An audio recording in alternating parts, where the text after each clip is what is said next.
Welcome to this episode of Dev Questions with Tim Corey. Join us as we tackle the questions you are asking about a career in software development, understanding the industry, and new technology. If you are just starting out or you want to grow stronger as a developer, this is the place to get your questions answered.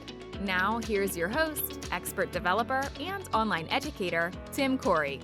How much should I charge for freelancing? How much should I charge for consulting? Is there a specific rate I should be looking at? What are the things to think through when setting my rate? And what if I don't feel comfortable charging that amount?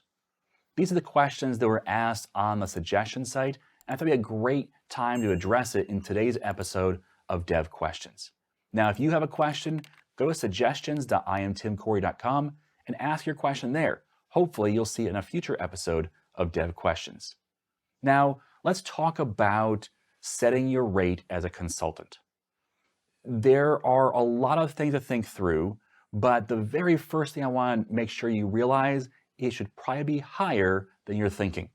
Whatever that number is, let's add some more dollars to that.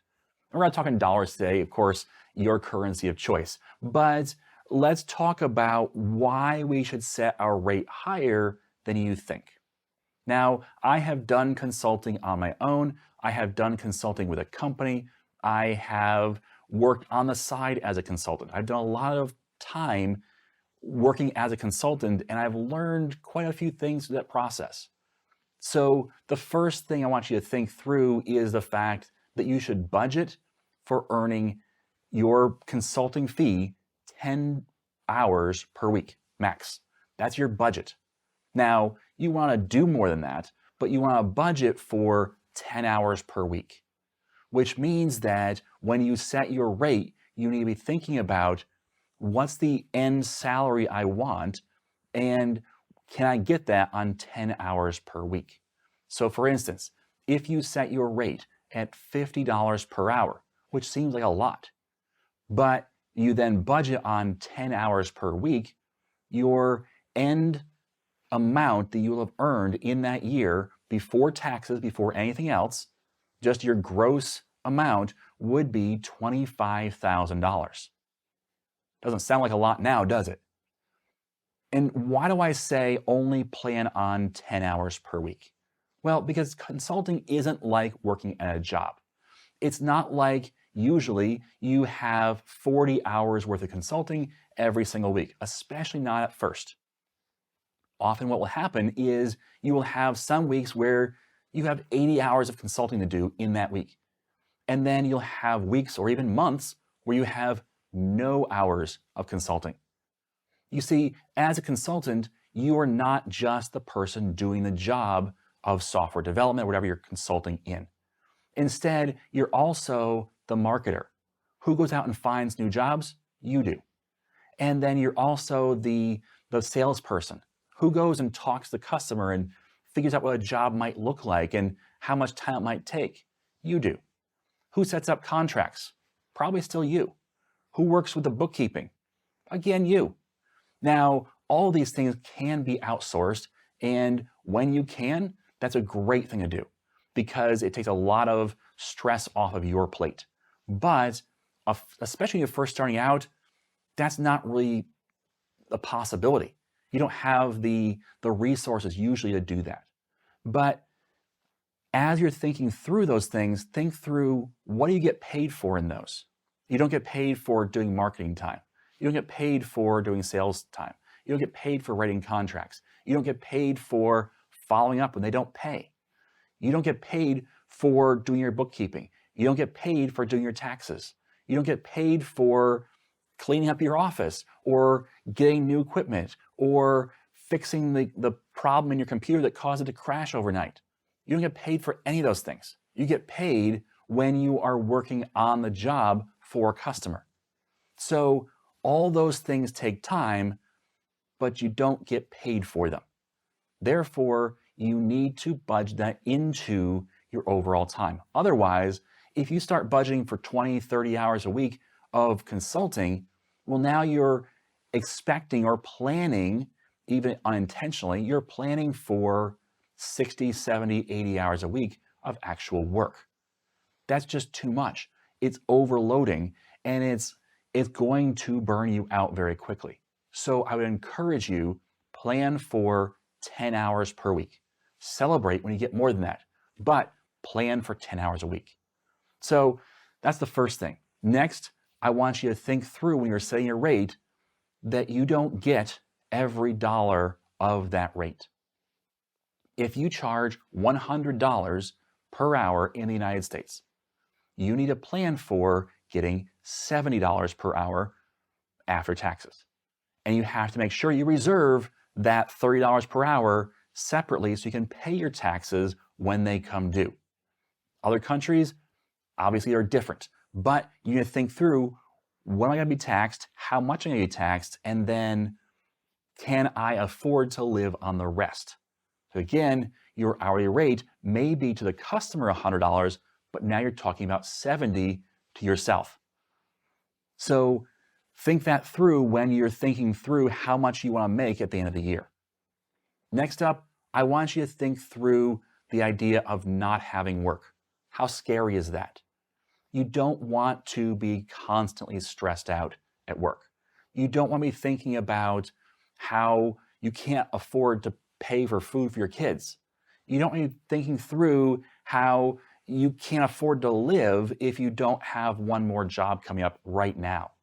So you want to have some buffer. You want to have the ability to go a month or 2 or 3 without a customer. So what I want you to do is think through saving up 6 months worth of income.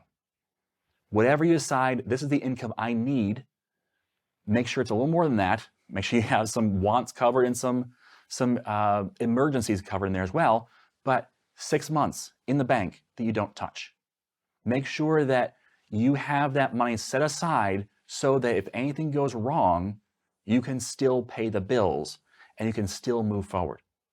I have 3 employees currently that I employ. And as a business, I need to think through, how do I make sure that not just my bills are covered, but theirs are as well. So what I do is I have 6 months or more, usually a year, worth of expenses in the bank that I don't touch. So I have money set aside so that if a rainy day happens, if our payment processor tomorrow says, sorry, you can't get paid anymore. If YouTube goes down, we have nobody that knows about me. 6 months, for at least 6 months, we can be just fine. And what that does is it provides me with a level of comfort. It provides me with a lot less stress. People say all the time, you run your own business, you have employees, I bet you're stressed out all the time. And I'm like, no, this is great. I love it.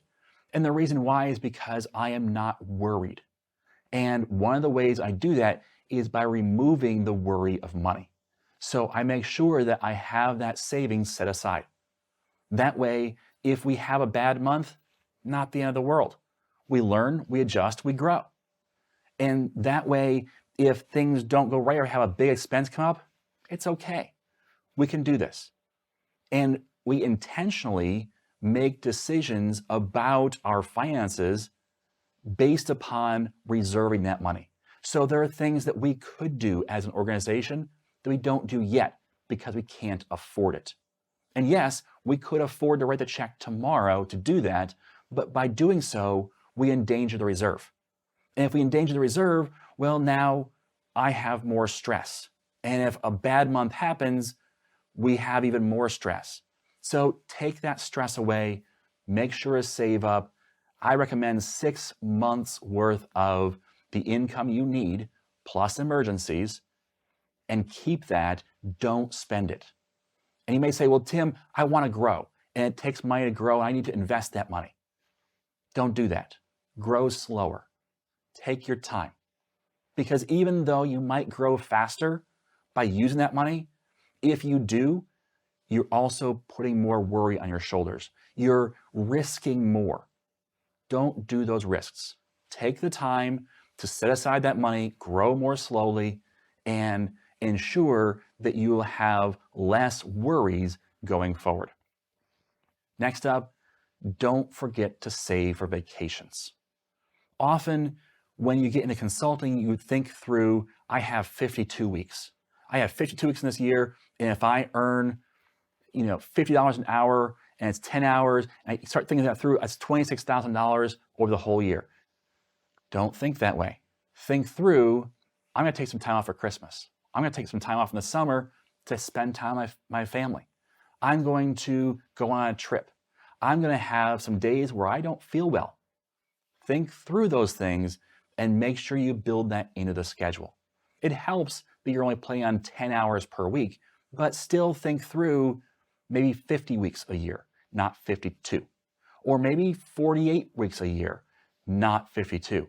Because that way you can build in some buffer where maybe you feel great and you don't have anything you want to do, you want to push through to get something done. That's fine. But then other times you say, you know what? I need a break. I am stressed out, or I'm sick, or whatever. You can take the time you need, and again, not have that worry on your shoulders, not have that concern that, oh no, I'm not getting paid while I'm sick. And that can be stressful. Not having a regular paycheck can be difficult, but by setting some things in place that will reduce those worries, it will go a long way towards making your time as a consultant more long-term viable, not just a short-term thing. Now, when you set a price, and let's say you set a price of $200 an hour, always make sure you set it high. Don't compromise. Don't say, well, I could get by with. Allow room for growth.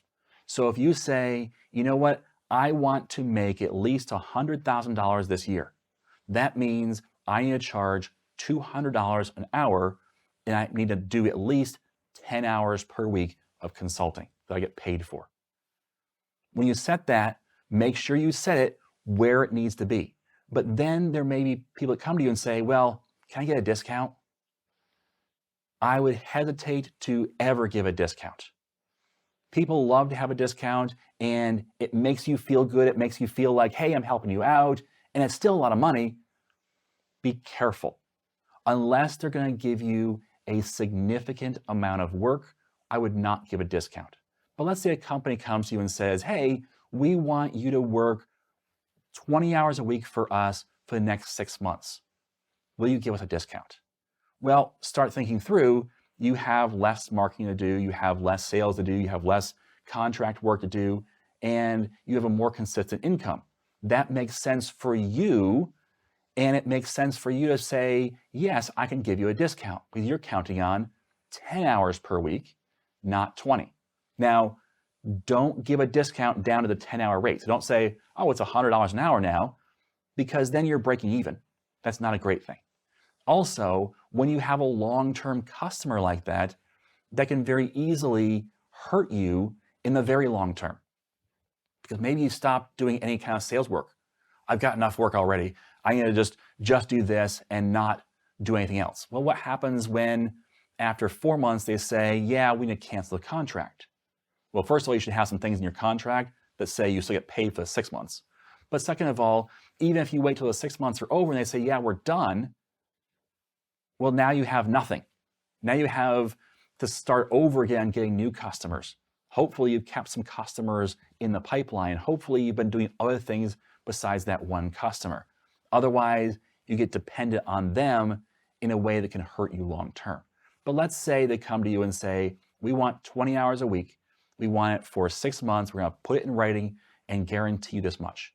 Well, I would probably give them a discount to, let's say, $165 or $175 per hour, not $100 per hour, because otherwise what you're doing is saying, my rate is not that important. It's overly inflated.